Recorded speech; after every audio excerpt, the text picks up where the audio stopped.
Hello Eastern, and welcome to the December 6th edition of ETV News. I'm Connor O'Malley. And I'm Alexi Muniz. Thank you so much for joining us. We begin tonight with our top story. Eastern Connecticut State University's Police Department is investigating a robbery and assault that occurred here on campus at approximately 6:30 p.m. Wednesday night. The incident took place in the parking lot area in the rear of 190 High Street. The student victims were parked in a parking space when a red four-door car pulled in behind them. A witness to the incident said that a woman appeared to be driving the car that had 2 or 3 other occupants. The victims told police that the 2 suspects exited the red car and assaulted both of them and robbed one of them of cash. One victim reported that one of the suspects may have had a firearm in his waistband.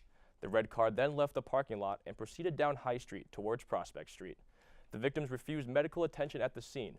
Eastern police are still investigating and are asking anyone with information about the incident to contact the University Police Department at 860-465-5310. Eastern Connecticut geography professor Patrick Vitale recently won the 2017 Ashby Prize for an article he wrote. Vitale's article is titled "Making Science Suburban: The Suburbanization of Industrial Research and the Invention of Research Men." The article explains how labor and workers themselves started to become diversified starting in the early 1900s. Industrial firms began calling scientists and engineers research men. Vitale's paper describes the important role of science and engineering and how these roles were originally built on inequality and justice. The Ashby Prize is given out once per year to the most innovative published paper. ECSU held several events in commemoration of Native American Heritage Month in November. Events featured prominent figures and speakers from the local Native American community. The celebration also included demonstrations of music, jewelry making, and natural medicines. Many Native communities are not recognized by the federal government, as obtaining federal recognition requires extensive documentation. Eastern hosted 2 prominent speakers: internationally acclaimed author and environmental activist Winona LaDuke, and Chief Marilyn Malerba of the Mohegan tribe, who is the first female chief in the tribe's modern history. Native American Heritage Month events were co-sponsored by the Intercultural Center, Arthur L. Johnson Unity Wing, the Office of Equity and Diversity, the Institute of Sustainable Energy, and the Department of Sociology, Anthropology, Criminology, and Social Work.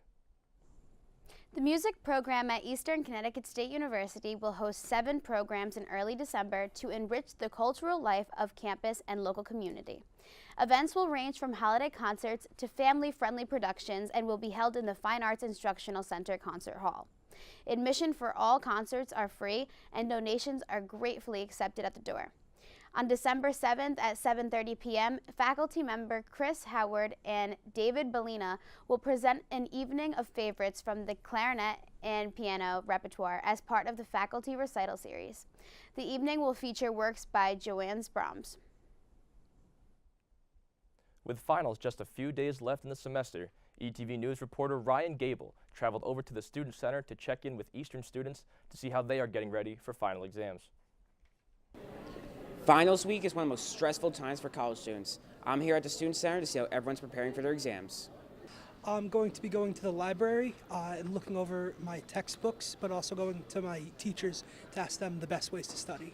So my finals this year are a lot of group term papers. So it's really just been having meetings with each group and working on it steadily throughout the semester. I don't really have a lot of sit-down finals, so that's nice.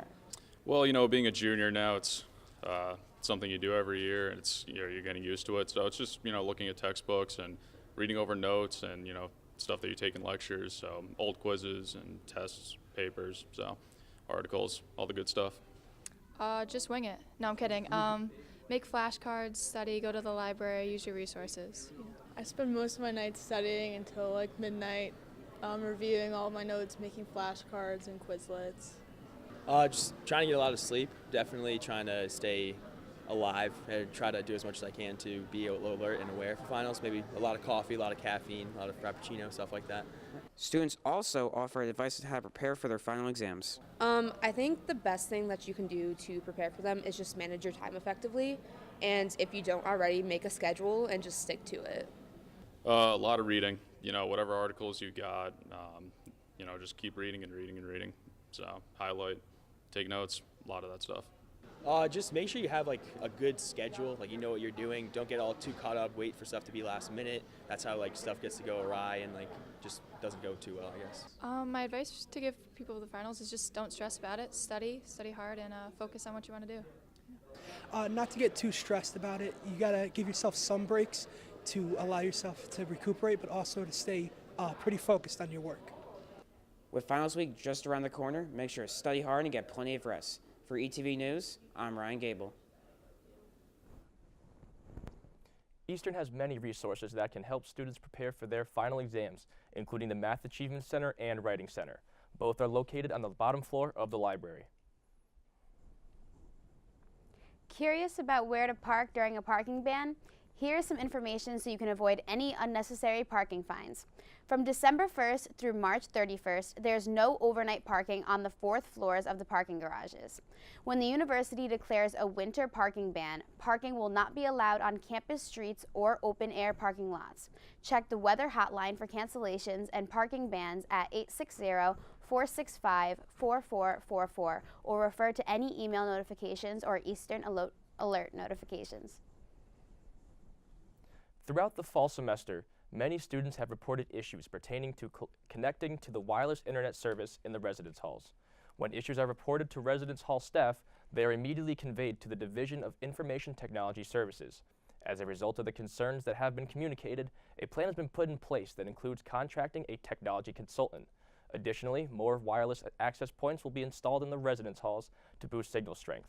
All residential students are encouraged to continue to report any issues or concerns with the wireless technology to the ITS Help Desk by calling 860-465-4346. You can also visit the Help Desk, which is located in the library in room 236. On December 9th at 2:30 p.m., a talented cast of Eastern students, alumni, and faculty will collaborate to present Amal and the Night of Visitors. This 50-minute opera tells the story of the Maguy from point of view of a young boy, Amal, and his widowed mother.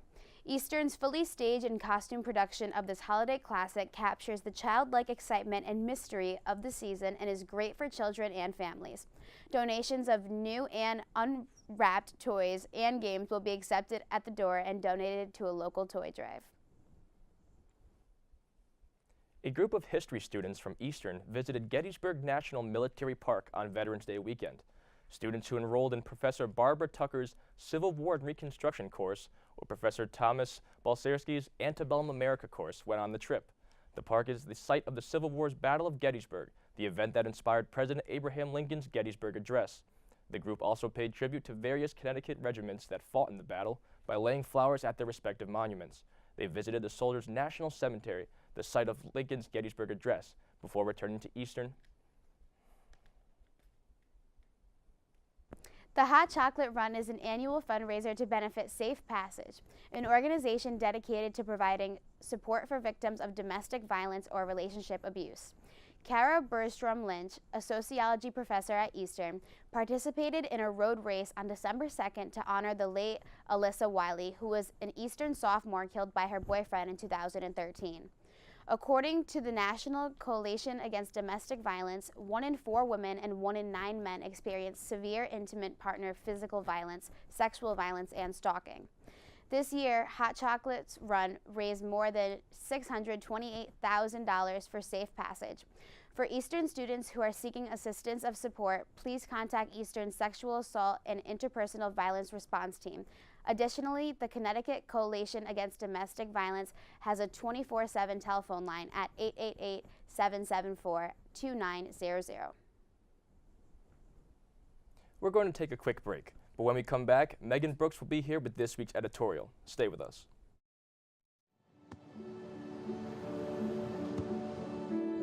I don't remember how it started. Go to that. Oh boy. Our back and forth. It always came back. Dad! You probably don't remember what you told me, That was perfect. but I heard every word.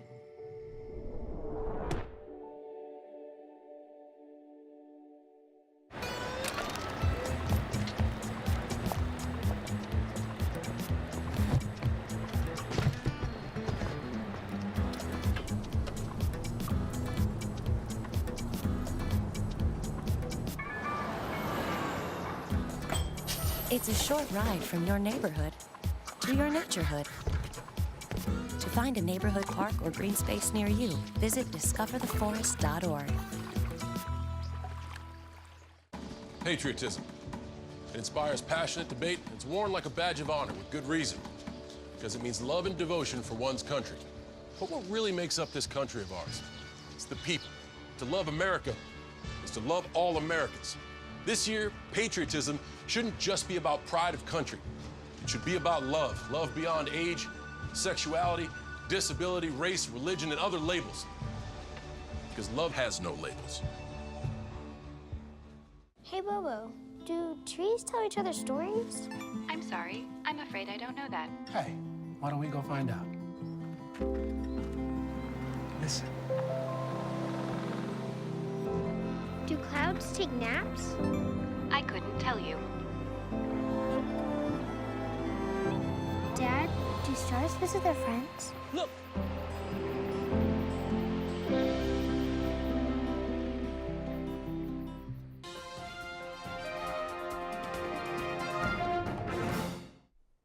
Hello, Eastern. I'm Megan Brooks with this week's editorial. Most college students have experienced one similar problem, not being able to get home to see their doctors. Whether it's for regular physicals, vaccines for work or school, medication refills, and discussions or overall checkups. But Eastern students are in luck. If you did not know, health service on campus, located across from the high-rise and low-rise apartments, perform more than 90% of medical services, according to Christine Corrigan McCarthy, who is an MSN APRN nurse practitioner here at Eastern. Their care includes not only acute exams for earaches, but common colds, but they also handle sports-related injuries, sexual health, and special vaccinations, among other things. Though the health services are able to handle bigger issues like injuries, if a person walks in needing 15 stitches, they will send the students to the ER up the road. The great thing about the services offered here on campus, though, is everyone is included. Sexual health is a big piece of what health services does. Providing contraceptives for many kinds for both men and women, the doctors will also provide gynecological exams, STD tests, educational programs, and help for emergency situations. When a student walks into health services, their insurance is not billed. You walk in, make an appointment, and get the help you need. McCarthy stated they treat 40 to 60 students a day. One thing to keep in mind, though, is health services is not a one-stop shop. Yes, they can provide some help with mental health and other needs, but they are only a starting station. There are counselors for students who need more help with their anxiety and depression, drug addictions, or other issues revolving around mental health. If you or someone you know is struggling and needs help, you can start with health services on campus. They will give you the resources you need. You can also make an appointment with counseling and psychological services anytime from 8:30 a.m. to 4:30 p.m. Monday through Friday by calling them at 860-465-0181. They are located at 182 High Street. To make an appointment with health services, you can call them at 860-465-5263. Thank you for joining me for this week's editorial. I'm Megan Brooks. Let's send it back over to Alexia and Chris. Thanks, Megan. We'll be right back after these short messages. Because of you, I felt hopeless. I know it was a joke, but it still hurt me. Because of you, I felt wanted and not alone in this world. Because you said hi to me on the first day of school, I felt included, and I knew that I was going to be okay.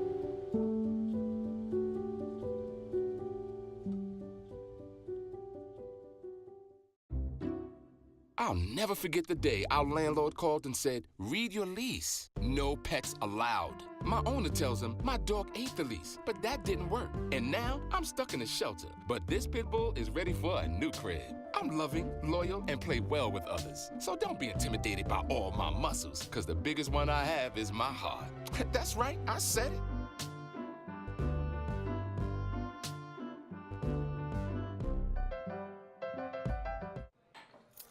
What do you think you're doing, Kevin? Was just gonna drive home. There are several warning signs present that you shouldn't be driving. Like hearing voices? Like your text-to-emoji ratio? Oh man, the selfies. Selfies. Nailed it. We all have warning signs that let us know that we're probably not okay to drive. Mine is pretending to be your subconscious. Craig, come on man, let's split a ride home.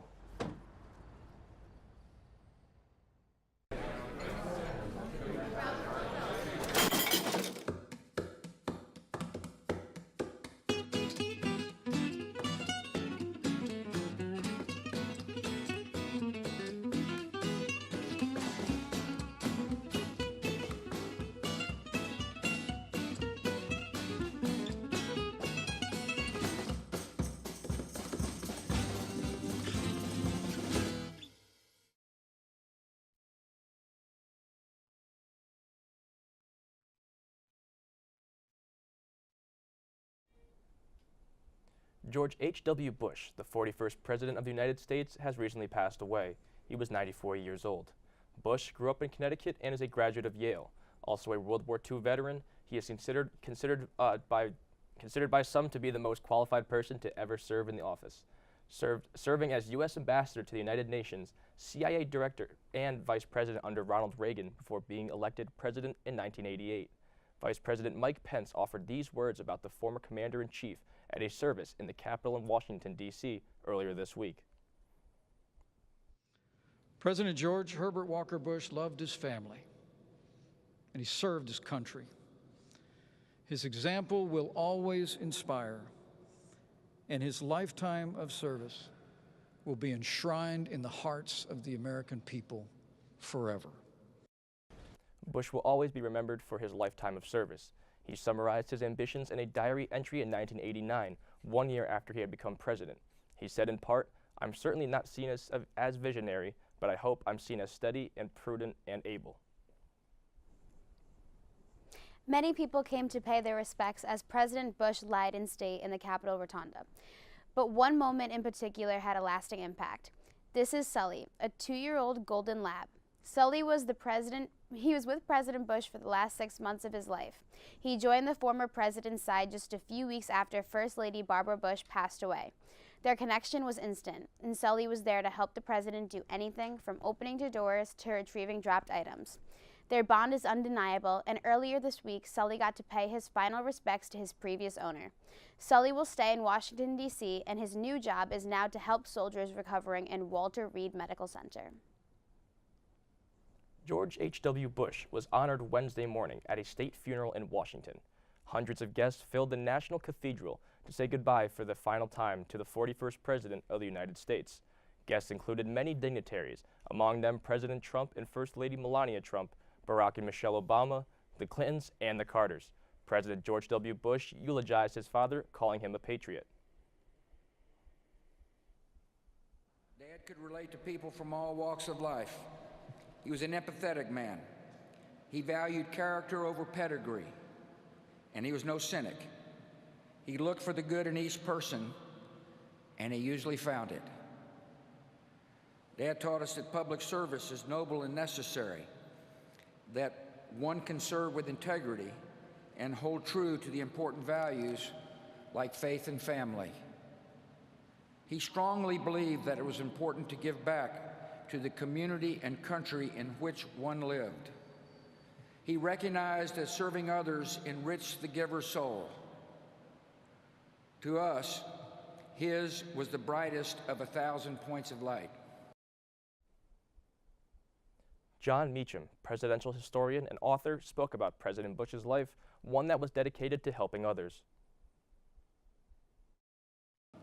There were always more missions to undertake, more lives to touch, and more love to give.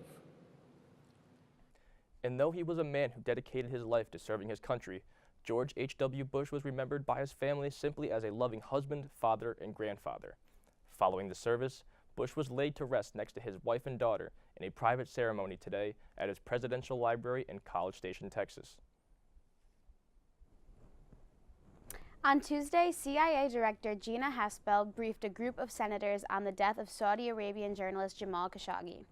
Senators from both parties weren't happy last week when Haspel wasn't at a closed-door meeting about the murderer and the U.S. involvement.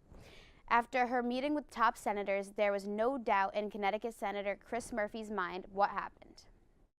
I mean, there can't be a cover-up when everybody knows what the truth is. I mean, everybody knows that this was a personal hit squad, a personal rendition squad for Mohammed bin Salman. And so as much as they don't want to tell us that in public or private, I think most people that follow Saudi Arabia came to that conclusion a long time ago. This has been a bipartisan issue. Both sides are calling for the Trump administration to reevaluate the United States' involvement with Saudi Arabia. One of those senators being Florida's Marco Rubio. I disagree with that assessment. I think most people that have seen it, and I'm telling you this, it's not based on intelligence. I don't need intelligence. I think you know enough and the American public knows enough about Saudi Arabia and about this murder to conclude that Whether or not we have a smoking gun, there is no way that 17 people that close to that crown prince go to Turkey and murder a guy at a consulate and he not know about it. U.S. intelligence officials have concluded that the Saudi crown Prince Mohammed bin Salman at least knew about the plot to kill Khashoggi. Rumors are swirling as to who is going to challenge Donald Trump in the 2020 presidential election. Many Democrats are traveling across the country trying to see what a potential run for the highest office in the land might look like. One of those people being Senator Kamala Harris, who still has not said definitely if she will run for president in 2020. Harris is in her first term as senator and made history as the first African-American woman to represent California in the Senate. Former Vice President Joe Biden is also considering a run, saying during a stop on a book tour Monday that, quote, "I'll be as straight with you as I can. I think I'm the most qualified person in the country to be president." In addressing his qualifications, Biden said the issues facing the nation today are the same ones he's been working on for a lifetime. And on Tuesday, another well-known name weighed in on a possible run. Former New York City Mayor Michael Bloomberg visited the crucial early voting state of Iowa. Bloomberg, formerly an independent and Republican, recently re-registered as a Democrat. He also spent more than $110 million in last month's midterms to help Democrats gain control of the House of Representatives. While in Iowa, Bloomberg said he isn't asking for votes just yet, but he did make the case for why he would be qualified to be president. I can't speak for anybody else. I do think that after 12 years in City Hall dealing with international problems and security problems and economic problems and creating jobs and the environment and guns and women's rights and tobacco and all these things, that I have a lot of experience which would be useful if I was President of the United States. That doesn't mean I'm going to run. And it doesn't mean that somebody else wouldn't be equally as qualified. But you have to go and say, okay, what have you done? And look back and see whether the people who are asking for your vote actually have the experience. It's one thing to say something, it's a different thing to have actually done it. Harris, Biden, and Bloomberg all say they will make their decision on a run within the next few months. Since Drake broke all previous streaming records with his album Scorpion that was released earlier this year, it was no surprise that he was named Spotify's most streamed artist of 2018. The Toronto-born rapper topped the charts with 8.2 billion streams on the popular music app. That number also makes Drake the most streamed artist in the app's history. Spotify wasn't the only app that people listened to his music on. He was also named the most streamed artist on Apple Music. Other artists that made the list include Post Malone, Ed Sheeran, and XXXTentacion. Ariana Grande was announced the most streamed female artist of 2018, with her songs being streamed over 3 billion times. We're going to take another quick break, but we'll be right back with Dom Conti and his sports update. There was an old woman who lived in a shoe. She had so many children, she didn't know what to do.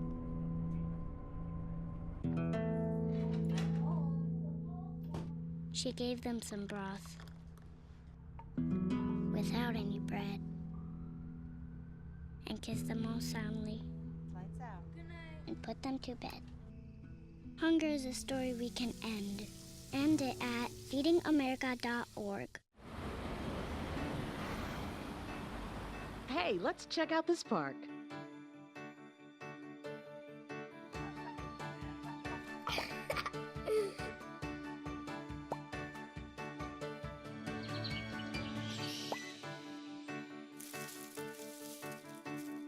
Oh, wow, that's really cool.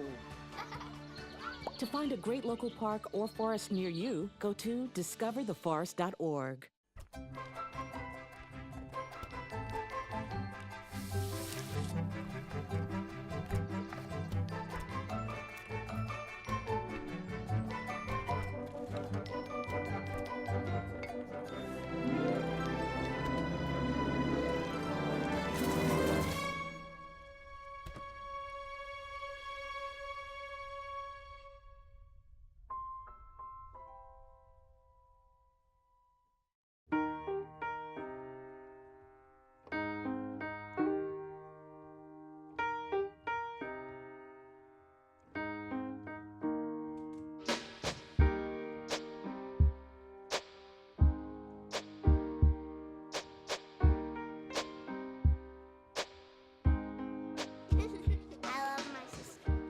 heart doesn't see race.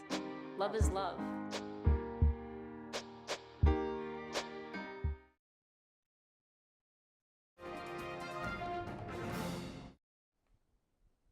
Hello Eastern, and welcome to this week's Sports Update. I'm Dom Conti. We'll start off with women's basketball, who only played one game this week.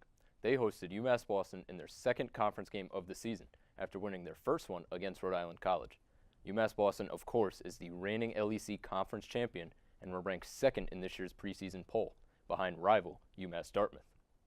Let's get right into the action, as Maya Villard has been having a solid season thus far, averaging 14-8, earning LEC Player of the Week honors, while UMass Boston looking to keep their perfect season alive with a sixth straight win. We'll jump right into the second quarter, where Jamie Staples would come around a screen and knock down a big three-pointer right there, putting UMass up by 2. But what a quarter it was for Julie Jordan, on the near side in the corner with a catch-and-shoot 3-ball, putting the Warriors back up by 2. Now shortly after, it's Julie Jordan bringing it up. She's going to give it off to Julie Jordan, where she comes around the screen and then loses it momentarily. But then she's able to turn the corner and get to the rim for a nice, easy layup off the glass. Warriors now up by 4. Now on the defensive end, it's Jordan up top guarding Joanie Jackson. She drives right and absolutely rejects that shot, sending it out of bounds. One more look at this one, and check out Jordan. Getting pumped up right there, saying, that's our ball. Clapping it up, getting some love from Santagata and Keckler. Jumping ahead to the third quarter now, where UMass Boston trails by 6, desperately trying to get a run going. There's a nice pass for Megan Dixon, who finishes the layup through contact. Lead is down to 4. Still trailing by 4, and UMass is going to get a steal by Dixon right there. And then now it's Jackson, over by half court. A nice pass all the way to Tasia Majik for the wide open jumper. What a night she had. 20 points, shooting 10 of 18 from the field. Still in the third, and it's a 3-point game. And off the inbounds pass, it's Villard going up strong off the window to extend the lead. A couple possessions later, and it's Sabrina Lemire on the far side, and a textbook entry pass for Ayanna Ward, who gets an easy layup to close out the third. On to the fourth quarter we go. An 8-point lead for the Warriors with 2.5 minutes to play. Beacons need to make a push fast, and this time it's going to be Joanie Jackson. She's going to hit that 3 with a hand right in her face. The lead is down to 5. Here comes Jackson again. This time, she's going to come around a screen. She'll see a lane and dart right to the rim, finishing with the right hand. 5 straight points for Jackson. Now with 30 seconds to play, how about this pass from Santagata? Finds Villard slashing to the hoop for the easy 2. We'll see it again as Santagata shows off her court vision, and then one more time from the baseline as Villard goes up through the contact to secure a Warriors victory. 75-70 is the final, as the Warriors take down the defending LEC champions and improve to 2-0 in conference play. The men's basketball team, of course, also hosted UMass Boston this past Saturday. After losing their first game of the season to William Patterson, the Warriors proceeded to win their next 4 games, including a conference win against Rhode Island College. Now we'll take a look back at Saturday's game. The winners of 4 straight were looking to make it 5. And of course, UMass Boston looking for some revenge. Check out this stat. Eastern has won the last 21 games against the Beacons. We're going to start it off early in the first half as Gonzalez misses that 3-pointer, but Leo Hyatt is there for the board. He's going to kick it out to Muckle, who is left wide open for the 3, and he puts the Warriors on the board. Very next possession, it's Gonzalez on the far side, giving it up to Muckle in almost the same spot, and he gets the same result. 2 quick threes for Muckle. Now with a 10-point lead, and the Warriors are looking for more. Fowler comes up with a steal, and Gonzalez pushes it up the floor to find Muckle all alone in the corner for his 3rd 3-pointer of the half. One more look at this one as Muckle has a red-hot start to this one. 9 points in the first 4 minutes. Warriors with a 15-2 run to start off the game. But we're going to focus on Eastern's point guard, Carlos Gonzalez, for a little bit. Here he comes up the floor, gets his man stumbling right there with that in-and-out dribble. He's going to go all the way to the rim for the finger roll finish. One more look at that one. He brings it all the way back midair, uses the soft touch off the glass. He had some more tricks up his sleeve as he's going to miss that 3-pointer. Well, here he's going to track it down, spin by the defender, dump it down to Fowler for the layup. One more look at Gonzalez, spinning and winning. Rebound and the assist, extending the Warriors' lead. Still in the first half now. Donnie Craig, up top right there, and look at this backdoor pass for Gonzalez, and a beautiful reverse layup past 2 defenders. Check it out again as he goes up and under with the left hand. That's a pretty move. Even he can't hold back a smile after that one, and Eastern would have a lot to smile about in this one, as they absolutely blow out the Beacons at home by a score of 82-59. Jay Colligan led the Warriors in scoring with 17 points while shooting 4 of 7 from downtown. And that's going to do it for this week's Sports Update. For all things Eastern sports, check out their website at gowarriorathletics.com and follow their Instagram page at ECSU Athletics. Once again, I'm Dom Conti, wishing you a very happy holiday season. Now let's get back to Connor and Alexia. Thanks, Dom. That's it for this week's show. Thank you so much for joining us. To keep up to date with all things ETV News, be sure to follow us on Instagram at ETVNews_ and subscribe to our YouTube channel. Also, make sure you like us on Facebook at ETV News ECSU. And if you have any ideas for things that you'd like to see on the show, email us at etv@my.easternct.edu. I'm Alexia Muniz. And I'm Connor O'Malley. We'll see you next semester, Eastern.